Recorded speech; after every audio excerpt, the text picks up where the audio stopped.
পুনৰবাৰ স্বাগতম জনাইছোঁ জিকে মাইন আছামৰ অন্য এটা ভিডিঅ'লৈ। মই আজি লৈ আহিছোঁ 10টা বুদ্ধিমানে উত্তৰ দিব পৰা প্ৰশ্নৰ উত্তৰ। আপুনিও নিশ্চয় এই 10টা প্ৰশ্নৰ উত্তৰ দিব পাৰিব, গতিকে ভিডিঅ'টো সম্পূৰ্ণকৈ চাই থাকিব। আৰু মোৰ এই চেনেলটো যদি আপুনি প্ৰথম আহিছে তেনেহ'লে চেনেলটো ছাবস্ক্ৰাইব কৰি ওচৰতে থকা বেল আইকনটো দবাই দিব। গতিকে আহক আপোনাৰ বহুমূল্য সময়খিনি নষ্ট নকৰি আজিৰ এই ভিডিঅ'টো আৰম্ভ কৰোঁ। বন্ধুসকল, ইয়াতে থকা কিছুমান প্ৰশ্নৰ উত্তৰবোৰ যাতে আপোনালোকে নিগেটিভ হিচাপে নলয়। আজিৰ ভিডিঅ'ৰ প্ৰথম প্ৰশ্নটো হৈছে, মহিলাসকলে কোনটো বস্তু নিজে হাতেৰে ধৰি সুমুৱাই লয়?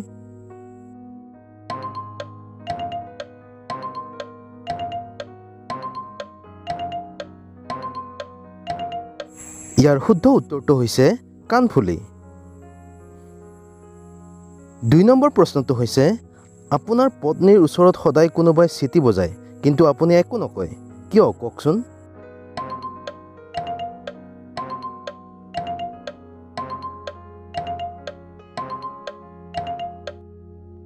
ইয়াৰ শুদ্ধ উত্তৰটো হৈছে কাৰণ চিটিটো প্ৰেছাৰ কুকাৰৰহে হয়।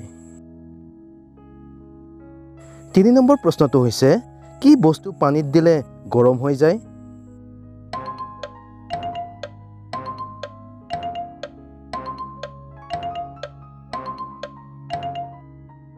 ইয়াৰ শুদ্ধ উত্তৰটো হৈছে সোণ।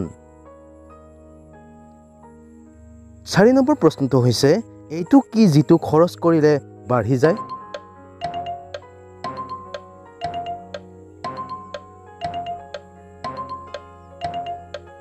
ইয়াৰ শুদ্ধ উত্তৰটো হৈছে জ্ঞান। 5 নম্বৰ প্ৰশ্নটো হৈছে, ইংৰাজীৰ এনেকুৱা এটা শব্দ কওক যিটো UNDৰে আৰম্ভ হয় আৰু UNDৰে শেষ হয়।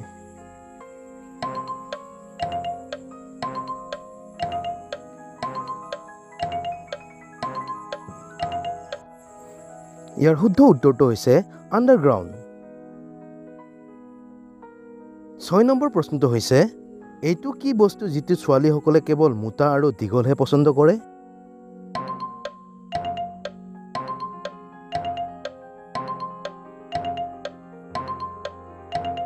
ইয়াৰ শুদ্ধ উত্তৰটো হৈছে চুলি।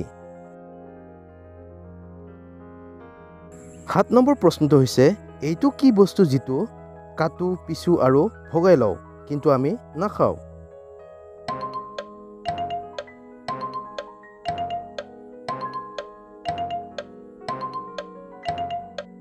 ইয়াৰ শুদ্ধ উত্তৰটো হৈছে তাজপাত। 8 নম্বৰ প্ৰশ্নটো হৈছে, কোন দেশত 1 লাখ টকীয়া নোট আছে?